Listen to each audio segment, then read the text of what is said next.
everybody, this is Yeli, and today I just filmed like the other video that you saw already. It is still day 62 of Ozempic, and it is still day 126 on the GLP-1. So I guess that by now you can say that I've been half and half on each of these medicines, right? I mean, it's amazing the time that I've been doing this. It's just, so that is what, about 4 months. And I've lost 18 pounds total. So that is the equivalent of 1 pound per week, a little bit more, but let's just say 1 pound per week. And I'm okay with that in terms of weight loss. Well, anyway, today I'm going to be talking about my doctor's visit. So let me just get into that, okay?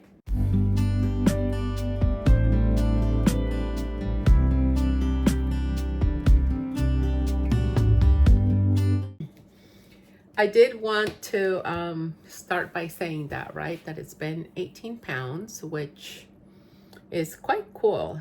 And I was checking because in my last video, I told you guys I didn't quite remember how many pounds I had lost with each of the medicine. And I lost, I think it was 5 pounds in the first week with Mounjaro. And then in the other, so if I've been on these meds for 4 months already, in the other 7 weeks, I lost 6 more pounds. So the first week was 6 pounds, and then it was about 1 pound per week. With Ozempic, I've lost, so when I started the Ozempic 0.25, I actually gained weight when my sugar was so high because it was just crazy. Those 3 weeks were really bad. And I didn't gain as much. I think it was like 3 pounds or maybe 5, but it was kind of like a lot of up and down. And I had a lot of up and down with Mounjaro as well. With Ozempic, I've lost 6 pounds, but if we add those 3 or 5, I've lost about the same amount of weight that I did on Mounjaro. What I like about being on the combination of Ozempic plus Jardiance is that I'm not fluctuating as much. My fluctuations were like 3-4 pounds sometimes, and then it would slowly go down, and then it would kind of fluctuate again. Now I'm basically more even, I would say. So I'm sorry, so I lose weight, right? And then the fluctuation is just like 1 pound, and that pound can go up or down. And I realize that it depends a lot on which day of the medicine I'm on, because right after the medicine, I don't quite get constipated, but I do see a difference, right? So I'm feeling that as the effect of the medicine fades away and I go to the restroom more regularly, that's when I see like the 1 or 2 pounds sometimes that come off in a week. So anyway, I kind of wanted to clear that because in my last video I said that I was gonna look into it, right? So we went into that already. And so anyway, 18 pounds total, because I'm not going to be counting the up and down, right? So it's 18 pounds total. And if you do the math, it seems like a lot more with Mounjaro than with Ozempic. But I feel that my first 3 weeks in Ozempic can't be really put into this equation. So the pounds that I've lost really in the last 4 weeks with Ozempic and Jardiance. Anyway, in this whole time, I've dropped a size. And that to me is a huge win. Like my clothes is now big, and I talked about this in another video, but I think when I did that video, I had dropped a size in my top, but not quite my bottom. Now it's even, right? Like now, one size less is completely nice and loose on the top, and pants fit me well on the bottom. So I'm using pants that I had not been able to use in a while. And I would say that I still have some clothes one size down, because I just never really wanted to get rid of it, right? Knowing how much weight I had gained. But it's been a while since I have used this clothes. And even though when I did keto, I kind of got to the weight where I am right now, or I maybe even got still a couple of pounds lighter than what I am right now. Can't quite remember. I don't think I was writing down everything, or if I was, I haven't checked it. So anyway, even though the weight was the same, I could not fit into the jeans that I'm fitting in right now. So that goes to say that who knows if I was losing more muscle mass when I was in keto than I am right now, because I do know that I'm more active now. So that might be where the difference is. So yeah, completely a size down, and so grateful for that.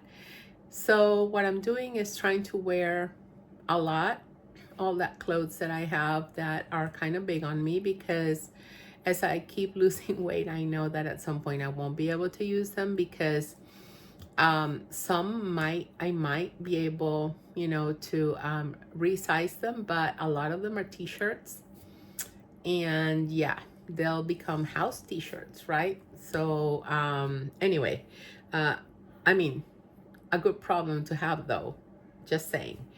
The other thing that I don't know if I mentioned in my last video, my average sugar with Mounjaro was 109. My average sugar with Ozempic is 120.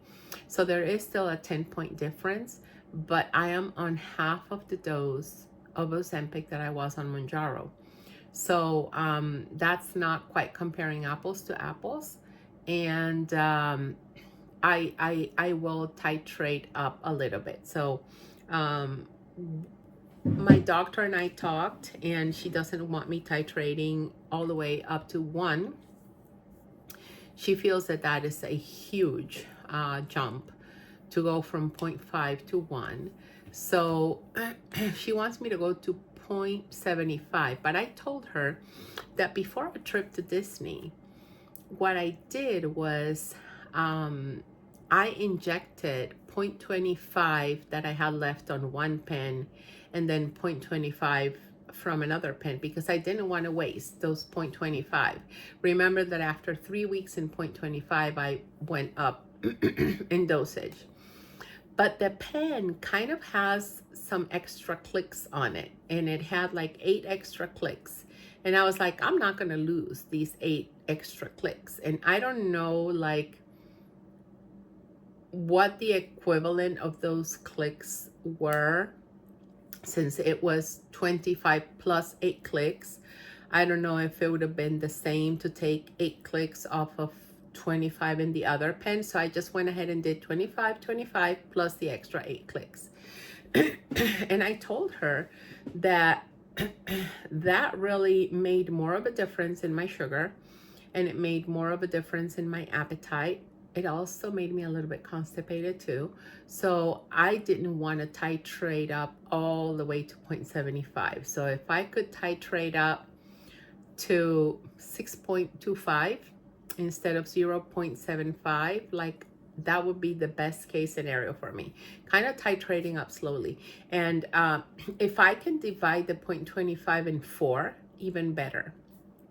So titrating 0.06 whatever at a time, that would be even better. Like those 8 clicks, that was great.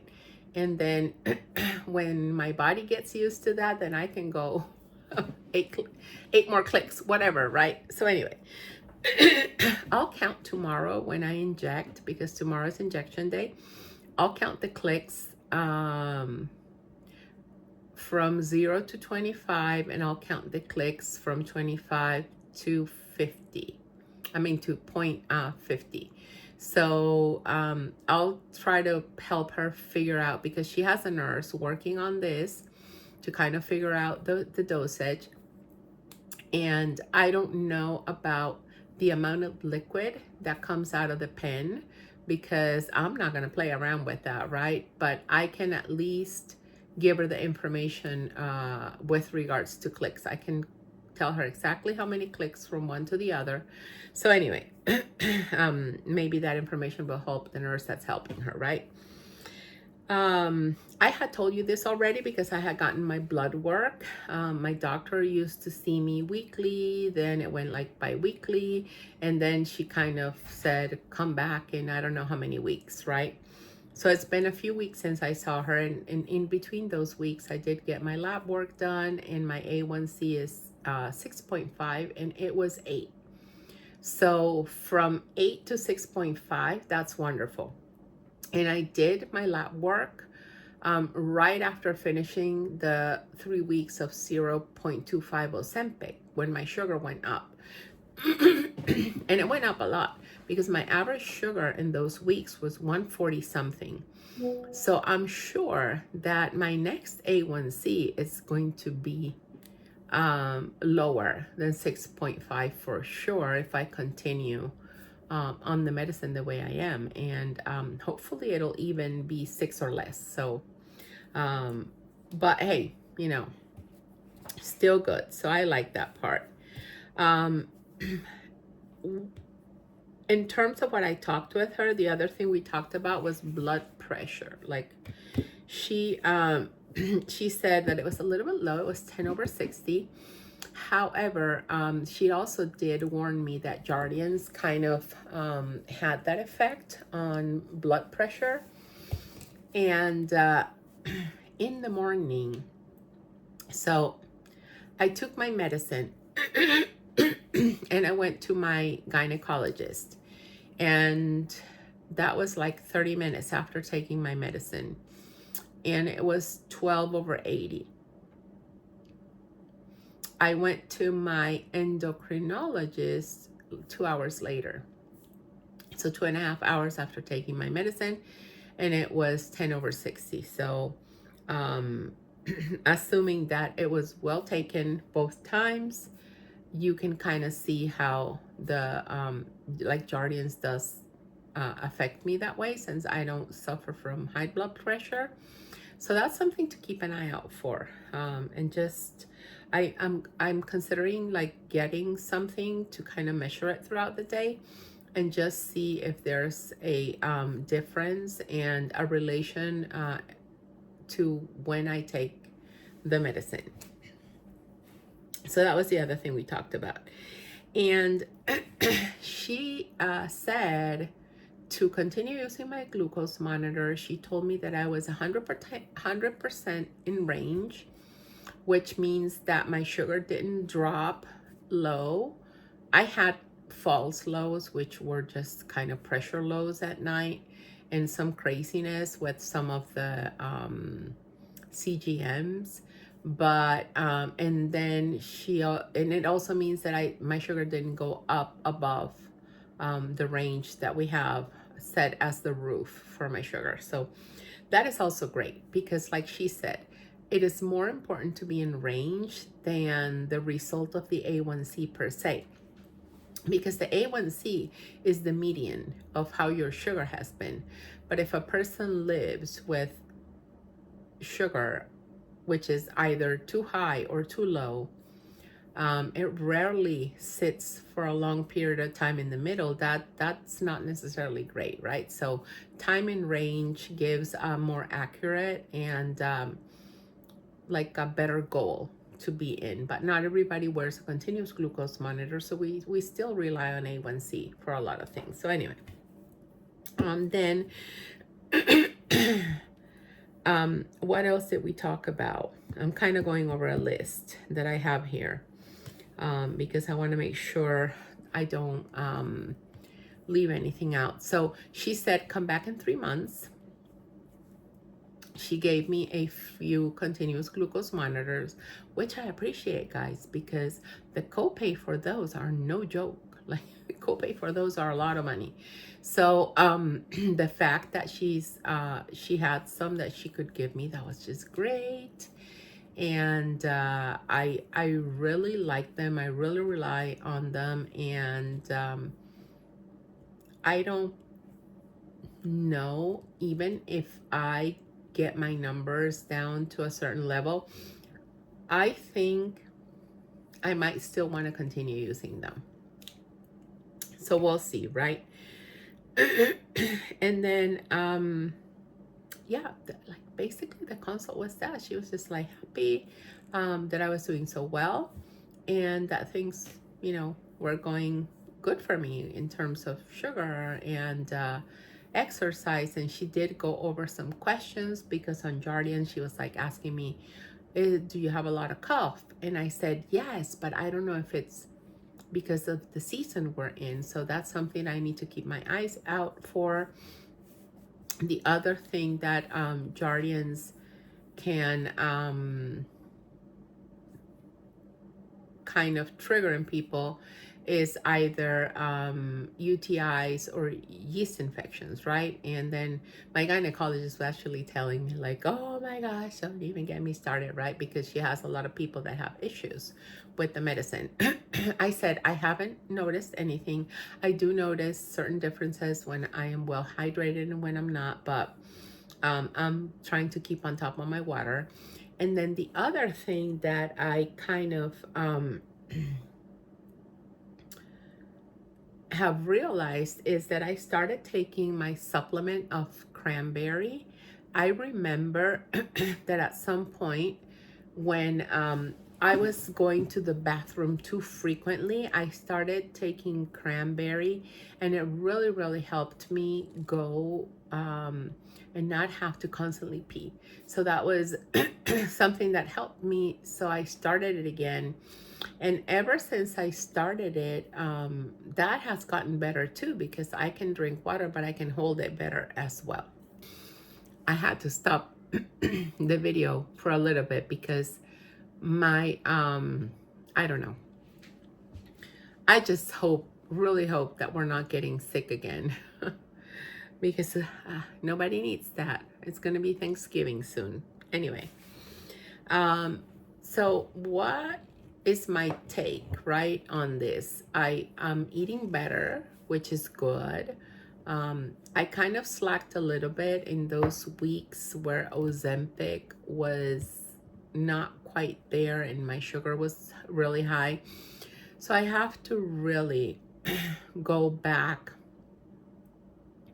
to how I was eating when I was on Mounjaro. I was eating better when I was on Mounjaro. But like I told you guys in my last video, I know this will come because I'm also busier. And it's just the season where my shop, you know, takes off and I get busier, and it'll all slow down again. So at least I'm thankful, because I am still losing weight, even though my food is not as great as it was when I was on Mounjaro. It's not terrible either. I don't want to like scare you guys and be like I'm eating junk. I'm not. I'm still having my breakfast, which is mainly coffee. And sometimes I just do some yogurt in the morning for breakfast. And for lunch, which is where I think the biggest change is right now, sometimes I've added more carbs to my lunch. So I think that's where I have to watch out, right? And then for dinner, sometimes it's super easy to just grab a burger, and that bun is not the best because it's higher in carbs. So that's where I need to tweak some things, right? And try to aim for more fish, which really, really helps me better in this journey, especially because it's also better digested with the delayed gastric emptying that these medicines have. So anyway, I feel like I'm losing my voice, so I'm gonna stop talking. And I kind of filled you in of how it went with the doctor. She was just happy. She was just, you know, all is great. And I just need to keep an eye on things and continue doing what I'm doing. I see my nutritionist and the diabetes specialist on December 5th, I think. So that's going to be after Thanksgiving. And I'm actually grateful that we're not celebrating Thanksgiving with anyone. It's just going to be us. So I'm the one who's going to be cooking, and I'm going to control the food, if you will, that's going to come in and out of the house, right? So there's not going to be anything crazy, anything that's too triggering for me. And hopefully it'll all go fine and great over here, food-wise and weight-wise and sugar-wise, right? Because I don't need anything that's not good for me. So that's what I'm going to try to keep. And there's still plenty of good recipes that I can make that we all love. And that's what I'm going to be focused on. And I am going to take Thursday off just so that I can do some cooking and we can have like our Thanksgiving dinner. So anyway, thank you guys so much. I hope you guys enjoy your Thanksgiving. And I just want to take a moment to say how grateful I am to have you here. Thank you so much for walking this road with me and sharing your journey with me. I really, really appreciate that. And I will see you in the next one. Take care. Bye.